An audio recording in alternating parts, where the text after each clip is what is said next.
Good morning, and thank you for having me here today. It's a pleasure to be here. I'm Jeff Eshelman, President and CEO of the Independent Petroleum Association of America.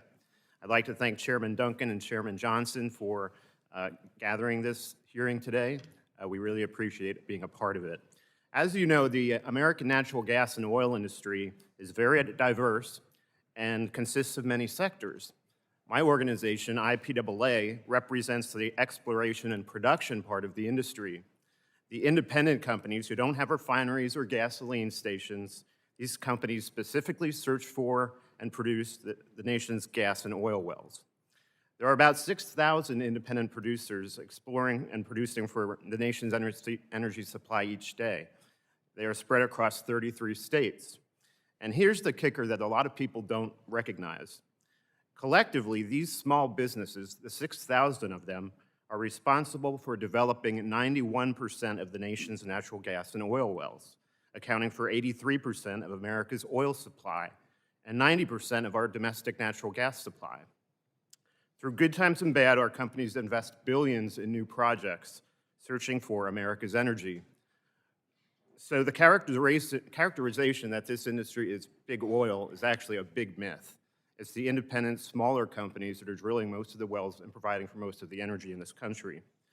Through the effort of independent producers, today is America's a world leader in natural gas and oil production, and we're doing it responsibly.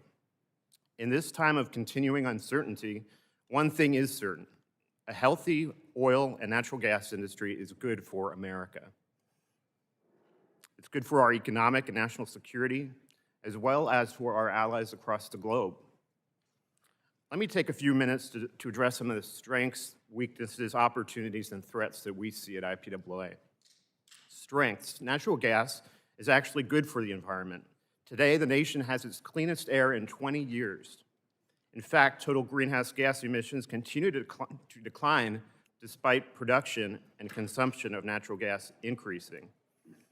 Our industry is committed to reducing leaks and improving pipeline infrastructure. American producers are taking the right, responsible approach to these issues. Other strengths of our industry include that we have America's vast natural gas supply right under this ground, about 100 years worth. Oil and gas will remain America's largest fuel source through 2050.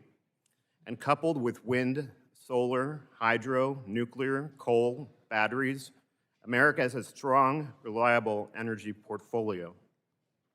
The weaknesses we see: inflation, which affects all Americans. Our industry is not just producing energy, but it's also consuming it. A weak economy results in a weakened industry. Labor and service costs, for example, purchasing tubular goods, have driven up the cost of drilling and completing wells by 30% year over year. It's often difficult for us to find a new workforce, to even find trucks. And the need for takeaway capacity through pipelines and gas storage are essential. But there are some good opportunities to keep in mind. America's natural gas and oil production are vital here at home. On the legislation being discussed today, IPAA strongly supports H.R. 150, the Protecting American Production Act, sponsored by Congressman Duncan. This legislation prohibits the president from declaring a moratorium on the use of hydraulic fracturing unless Congress authorizes such a prohibition. IPAA also supports H.R. 484, the Natural Gas Tax Repeal Act, sponsored by Congressman Pfluger. This legislation would strike language designed to establish a tax on natural gas imposed on America's independent oil and natural gas producers. IPAA recognizes the importance of managing air emissions of methane and other volatile organic compounds, and we're committed to working diligently to comply with state and federal agencies. Now the threats. And mostly it's about uncertainty in our industry. And uncertainty breeds inaction, and that's not an option for us. So what are the threats that create uncertainty for our businesses? Well, we have lawsuits, we have new permitting and infrastructure regulation threats, we have proposed threats of new regulations with the Endangered Species Act and increased taxes on methane. We have the Security and Exchange Commission looking at climate plans. We have bans and setbacks.